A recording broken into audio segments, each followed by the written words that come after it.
So hello students, welcome back to the channel. So आज हम शुरू करने जा रहे हैं एक्सक्रीशन चैप्टर का। जो भी रिमेनिंग टॉपिक था उसे यहाँ पर हम कवर करेंगे, ठीक है।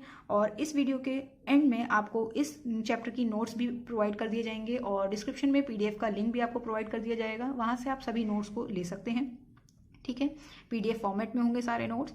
और ये जो आज चैप्टर है, आज हम फिनिश करने वाले हैं इसी वीडियो के अंदर। ये पार्ट 3 होगा इस चैप्टर का और आज इस वीडियो में हम इसे कंप्लीट कर देंगे। तो चलिए बढ़ते हैं अपने टॉपिक की तरफ। और ये बता दूं मैं आपको कि ये जो टॉपिक आज हम पढ़ेंगे इसके अंदर, ये सेकंड मोस्ट इंपॉर्टेंट टॉपिक है इस चैप्टर का। इससे पहले जो है हमने काउंटर करंट इससे पहली वाली वीडियो में कवर करा था, बहुत ही फर्स्ट इंपॉर्टेंट टॉपिक था। और सेकंड मोस्ट इंपॉर्टेंट टॉपिक है रेगुलेशन ऑफ किडनी फंक्शन। तो इसे अच्छे से समझेंगे, इसलिए मैंने पहले आपको एनसीईआरटी ना पढ़ाकर सबसे पहले नोट से समझेंगे, उसके बाद हम एनसीईआरटी को रीड करने वाले हैं। तो चलिए बढ़ते हैं अपने टॉपिक की तरफ। तो यहां पर बताया गया है रेगुलेशन ऑफ किडनी फंक्शन के बारे में हम समझने वाले हैं। अब 3 तरीके से हो सकता है, एक है रास मैकेनिज्म के थ्रू, एक है एडीएच वैसोप्रेसिन के थ्रू और एक है एट्रियल नाइट्रीयूरेटिक फैक्टर के थ्रू, जिसे हम शॉर्ट फॉर्म में एएनएफ भी कहते हैं, ठीक है। अब सबसे पहले हम समझेंगे रास मैकेनिज्म के थ्रू। तो समझ लेते हैं, आइए। तो देखिए इसमें होता क्या है, इसकी फुल फॉर्म पहले हम समझ लेते हैं। रास मैकेनिज्म का मतलब क्या है यहाँ पर, रेनिन एंजियोटेंसिन एल्डोस्टेरोन सिस्टम। इसका फुल फॉर्म है रेनिन एंजियोटेंसिन एल्डोस्टेरोन सिस्टम। अब इसमें होता क्या है, कोई भी एक पर्सन है जिसका जीएफआर अगर जो है वो डिक्रीज हो गया है, फॉल हो गया है, गिर गया है, ठीक है, और बीपी गिर गया है, और साथ में मतलब हम कह सकते हैं बीपी जो है वो डिक्रीज हो चुका है और फ्लूइड वॉल्यूम उसका अगर डिक्रीज हो चुका है, तो इस कंडीशन में होगा क्या, इसमें क्या होगा, जो जक्स्टाग्लोमेरुलर सेल हैं, ठीक है, ये जो जेजी सेल्स होते हैं, ये रिलीज करेंगे रेनिन को, ठीक है। हमारी बॉडी के अंदर जो जेजी सेल्स हैं वो रिलीज करने लगेंगे रेनिन को, और रेनिन कन्वर्ट होकर किस में बदल जाएगा, वो एंजियोटेंसिनोजन में, जिसे कौन सिंथेसाइज कर रहा होगा, लिवर सिंथेसाइज होगा कर रहा होगा। अब ये जो एंजियोटेंसिनोजन है ये कन्वर्ट होकर किस में बदल जाएगा, एंजियोटेंसिन 1 में, ठीक है, एंजियोटेंसिन 1 में। और ये कहां पर होगा, देखो अब इसमें होगा क्या, एंजियोटेंसिन 1 जो है ये कन्वर्ट होकर एंजियोटेंसिन 2 बना लेगा।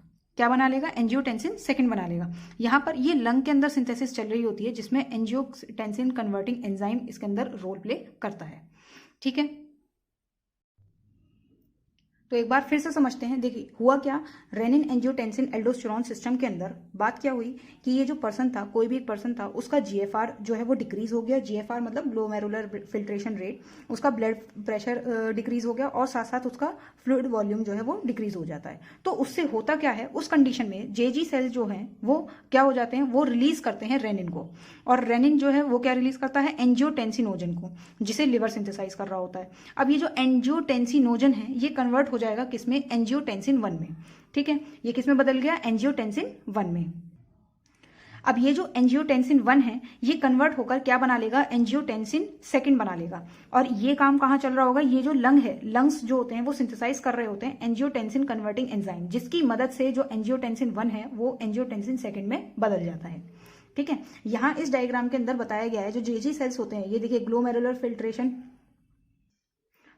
जहां पर ग्लोमेरुलस प्रेजेंट होता है, ठीक है, यहां पर एफेरेंट आर्टरियोल की साइड यहां पर जेजी सेल्स प्रेजेंट होते हैं, मतलब जो जक्स्टा ग्लोमेरुलर सेल्स प्रेजेंट होते हैं जो रेनिन को सिक्रीट करते हैं, ठीक है। यहां तक समझ में आया।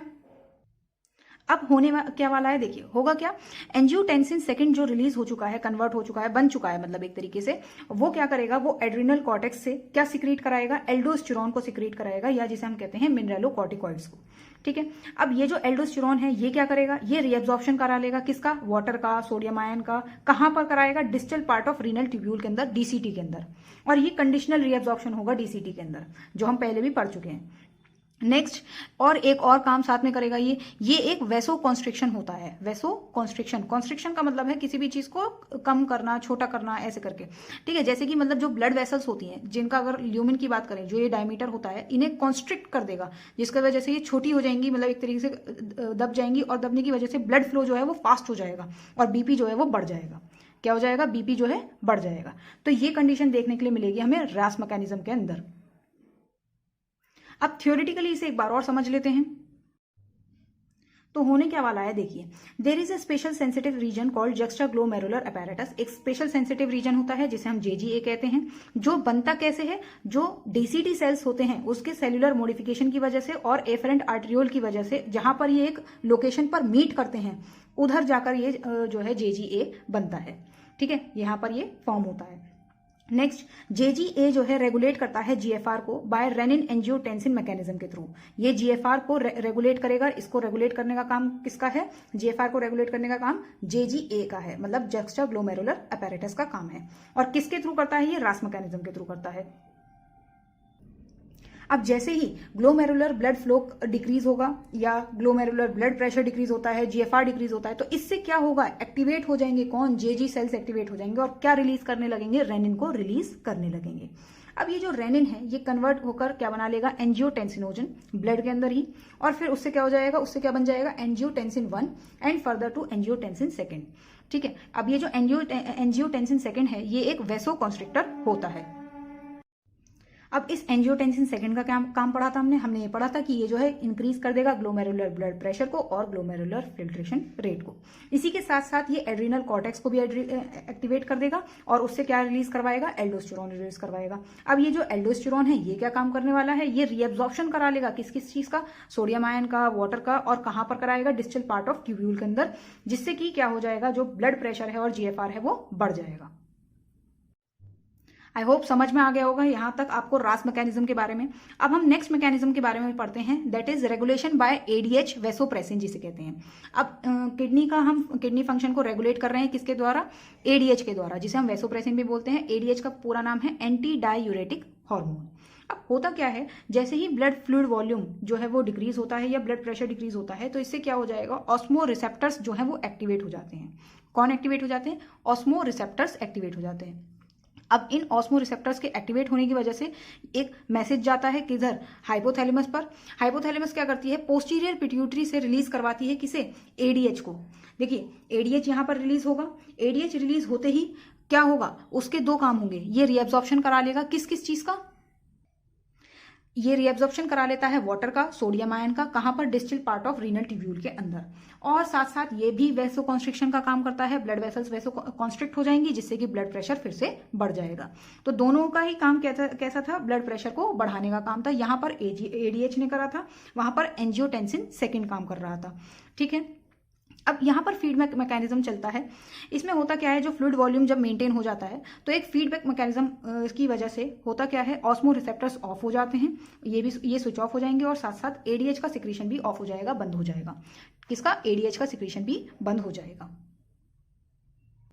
इसमें एक इंपॉर्टेंट पॉइंट, यहाँ पर जो ये रीअब्जॉर्प्शन हो रहा है इस सब के द्वारा, एडीएच के द्वारा ये सब जो किया जा रहा है, ये किसको प्रिवेंट करता है? डायूरेसिस को। डायूरेसिस का क्या मतलब है? डायूरेसिस का मतलब है ज्यादा यूरिन फॉर्मेशन ना हो, उसको बचाने के लिए ये सब काम किया जाता है एडीएच के द्वारा, कि ये वो रीअब्जॉर्प्शन कर रहा है, ये सब काम हो रहा है। ठीक है, तो चलिए दोबारा से समझ लेते हैं एडीएच वेसोप्रेसिन के बारे में। It is done by hormonal feedback mechanism. ये हार्मोनल फीडबैक मैकेनिज्म के द्वारा होता है, जिसमें कौन कौन इन्वॉल्व है? हाइपोथैलेमस इन्वॉल्व है, जेजीए इन्वॉल्व है और हमारा हार्ट भी इन्वॉल्व होता है। जैसे ही बदलाव आता है ब्लड वॉल्यूम में या ब्लड बॉडी फ्लूइड वॉल्यूम के अंदर, आयनिक कंसेंट्रेशन के अंदर, तो उससे क्या होगा? ऑस्मो रिसेप्टर्स एक्टिवेट हो जाते हैं हमारी बॉडी के अंदर।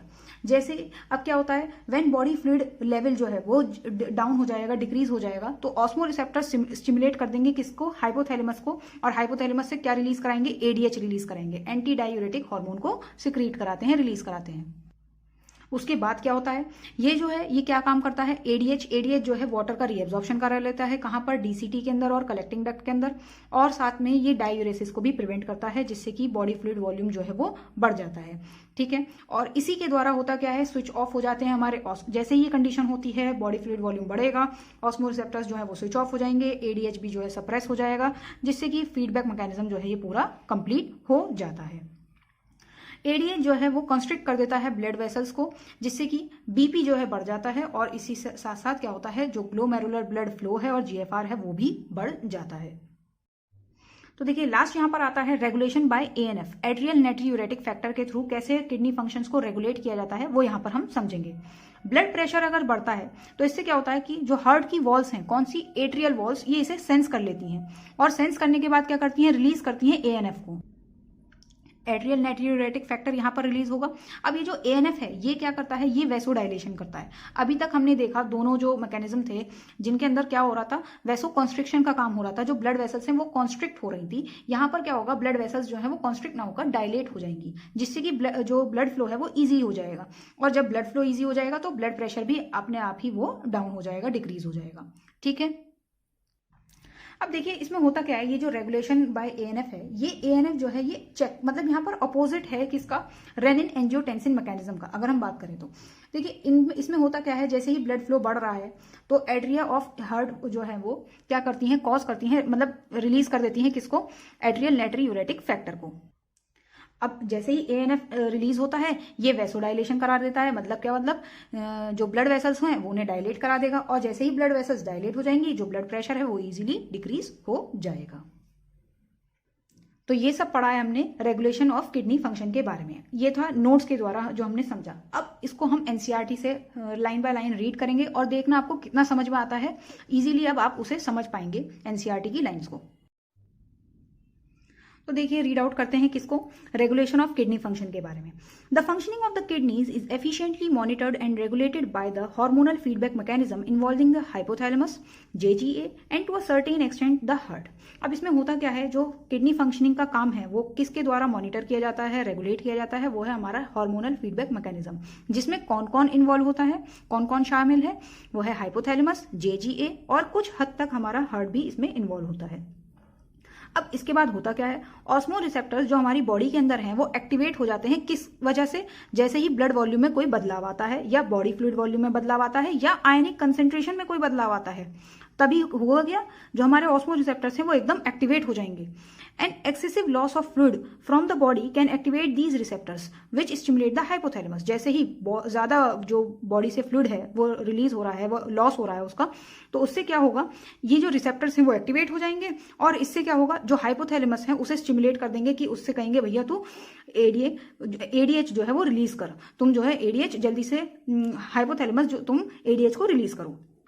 ठीक है, एडीएच का दूसरा नाम vasopressin from the neuro hypophysis. कहां से रिलीज करेगा ये, न्यूरो हाइपोफाइसिस से। तो देखिए रीड आउट करते हैं किसको, रेगुलेशन ऑफ किडनी फंक्शन के बारे में। The functioning of the kidneys is efficiently monitored and regulated by the hormonal feedback mechanism involving the hypothalamus, JGA and to a certain extent the heart. अब इसमें होता क्या है, जो किडनी फंक्शनिंग का काम है वो किसके द्वारा मॉनिटर किया जाता है, रेगुलेट किया जाता है, वो है हमारा हार्मोनल फीडबैक मैकेनिज्म। जिसमें कौन कौन इन्वॉल्व होता है, कौन कौन शामिल है, वो है हाइपोथैलेमस, जेजीए और कुछ हद तक हमारा हार्ट भी इसमें इन्वॉल्व होता है। अब इसके बाद होता क्या है, ऑस्मो रिसेप्टर्स जो हमारी बॉडी के अंदर हैं वो एक्टिवेट हो जाते हैं। किस वजह से, जैसे ही ब्लड वॉल्यूम में कोई बदलाव आता है, या बॉडी फ्लूइड वॉल्यूम में बदलाव आता है, या आयनिक कंसेंट्रेशन में कोई बदलाव आता है, तभी हुआ गया जो हमारे ऑस्मो रिसेप्टर्स हैं वो एकदम एक्टिवेट हो जाएंगे। And excessive loss of fluid from the body can activate these receptors which stimulate the hypothalamus. जैसे ही ज्यादा जो बॉडी से फ्लूइड है वो रिलीज हो रहा है, वो लॉस हो रहा है उसका, तो उससे क्या होगा, ये जो रिसेप्टर्स हैं वो एक्टिवेट हो जाएंगे, और इससे क्या होगा, जो हाइपोथैलेमस है उसे स्टिमुलेट कर देंगे कि उससे कहेंगे भैया तू एडीएच जो है वो रिलीज कर, तुम जो है एडीएच जल्दी से, हाइपोथैलेमस जो तुम एडीएच को रिलीज करो। ठीक है, एडीएच का दूसरा नाम vasopressin from the neuro hypophysis. कहां से रिलीज करेगा ये, न्यूरो हाइपोफाइसिस से। अब ये एल्डोस्टेरॉन जैसे ही रिलीज होता है ये क्या करता है, ये रीएब्जॉर्प्शन कराने लगता है किस किस चीज का, सोडियम आयन का, वाटर का। कहां पर रीएब्जॉर्प्शन कराता है, distal part of the tubules के अंदर।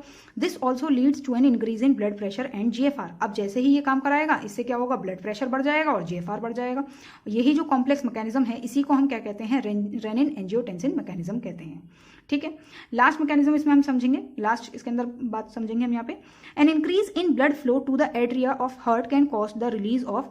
जैसे ही ब्लड फ्लो बढ़ जाता है हमारी एट्रिया के अंदर, हार्ट के एट्रिया के अंदर, तो इससे क्या होता है, क्या रिलीज होने लगता है, एएनएफ रिलीज होता है, एट्रियल नाट्रियूरेटिक फैक्टर। अब ये जैसे ही रिलीज होगा ये क्या करता है, वैसोडाइलेट करा लेता है, मतलब ब्लड वेसल्स को डायलेशन करा देगा उनका, और इसी के साथ साथ जो ब्लड प्रेशर है वो कम हो जाएगा। ANF mechanism therefore acts as a check mechanism on the renin angiotensin mechanism. ये एक चेक मैकेनिज्म की तरह काम करता है, किस पर, रेनिन एंजियोटेंसिन मैकेनिज्म के ऊपर। तो इस फर्स्ट पैराग्राफ में हमने समझा कि जो रेगुलेशन है एडीएच के द्वारा कैसे हो रहा था, यहाँ पे रास मैकेनिज्म कैसे काम कर रहा था, और यहाँ पर एएनएफ का कैसे काम हो रहा था। तो इन तीनों के बारे में हमने इजीली यहाँ पर समझ लिया और हमें अच्छे से समझ में भी आ गया। होप आपको भी समझ में आ गया होगा। तो चलिए अब बढ़ते हैं अपने नेक्स्ट टॉपिक जो हमारा है। तो अब ये सेकंड लास्ट टॉपिक है इस चैप्टर का, जिसमें आता है role of other organs in excretion. Excretion के अंदर देखो हमने अभी तक समझा किडनी का बहुत बड़ा रोल है, लेकिन क्या किडनी के अलावा भी कुछ और ऑर्गन्स हैं जो इसके अंदर रोल प्ले करते हैं? हाँ हैं। कौन कौन से हैं देखिए। Other than the kidneys, lungs, liver and skin also help in the elimination of excretory waste. Kidney के अलावा लंग्स भी हैं, लिवर भी है, स्किन भी है, ये सब एलिमिनेशन कराते हैं किसका? वेस्ट का, एक्सक्रीटरी वेस्ट का। ठीक है। Our lungs remove large amount of CO2 approximately 200 ml per minute. हमारे जो लंग्स हैं वो CO2 हमारे अंदर से एक वेस्ट की तरह है, इसे भी रिलीज करते हैं, रिमूव करते हैं। कितना? कम से कम 200 ml पर मिनट। ठीक है। And also significant quantities of water every day, और कुछ अमाउंट में वाटर भी रिलीज करते हैं। कैसे? अब देखो वाटर कैसे रिलीज करेंगे, जैसे आप सांस लेते हो ना, जो जैसे आप बाहर की तरफ सांस छोड़ते हो तो आपको थोड़ा सा मॉइस्ट सांस लगती होगी, वो मॉइस्ट ब्रीथ लगती होगी, तो ये कहीं ना कहीं वाटर को भी क्या कर रहे हैं? रिमूव कर रहे हैं हमारी बॉडी से।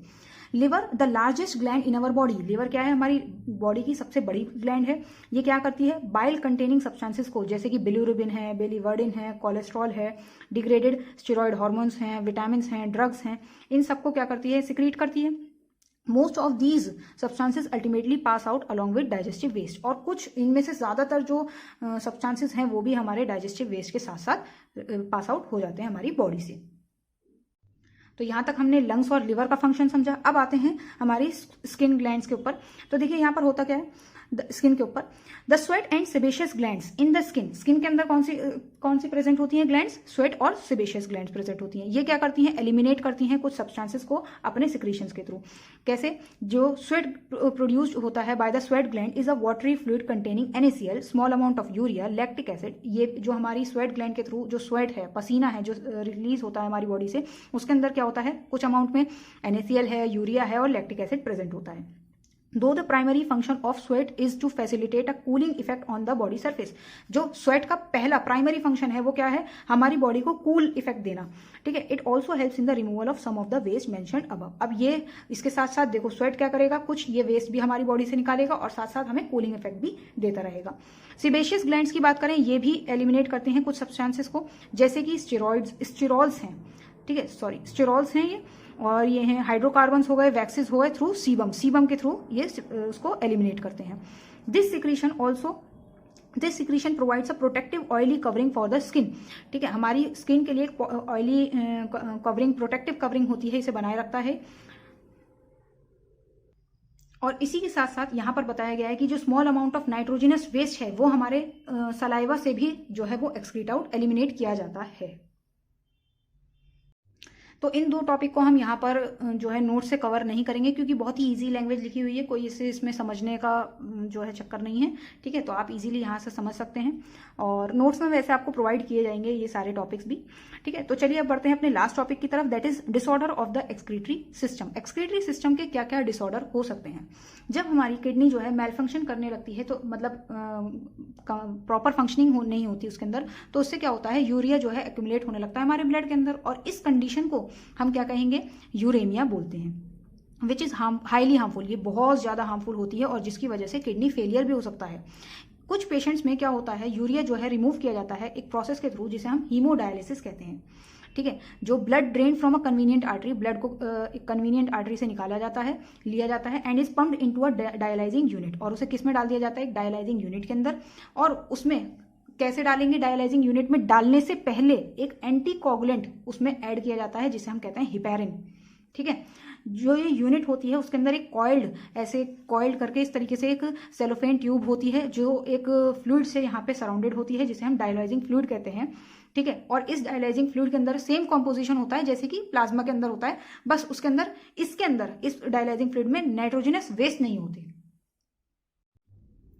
अब क्वेश्चन ये कि क्लोज रिलेटिव ही क्यों ना होना चाहिए, क्यों होना चाहिए, क्योंकि इससे क्या होगा, इससे जो रिजेक्शन के चांसेस हैं वो उन्हें हम कम कर सकते हैं, क्योंकि हमारा जो इम्यून सिस्टम है वो अगर उसे प्रॉपर एक्सेप्ट नहीं कर पाया तो उसे वो रिजेक्ट कर देगा, किसको, किडनी को।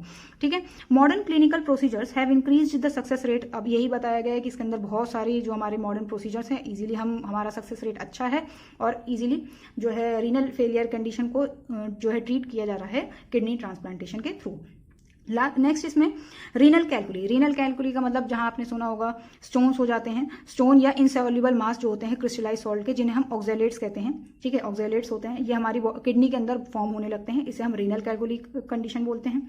ग्लोमेरुलोनेफ्राइटिस, जिसमें क्या होता है, ग्लोमेरुला जो होती है किडनी की, उसके अंदर इन्फ्लेमेशन हो जाती है, सूजन हो जाती है। ठीक है, तो यहाँ पर हमारा चैप्टर होता है complete. Excretory product and there elimination यहाँ पर कंप्लीट होता है। इसके नोट्स आपको प्रोवाइड कर दिए जाएंगे। अगर वीडियो अच्छी लगी हो, सेशन अच्छा लगा हो, तो वीडियो को लाइक करिएगा, चैनल को सब्सक्राइब करिएगा। तो मिलते हैं आप अपनी नेक्स्ट वीडियो में, जिसमें हम मोस्ट प्रोबेबली लोकोमोशन चैप्टर यहाँ पर हम शुरू करने वाले हैं। तो stay tune and like the video. Thank you for watching.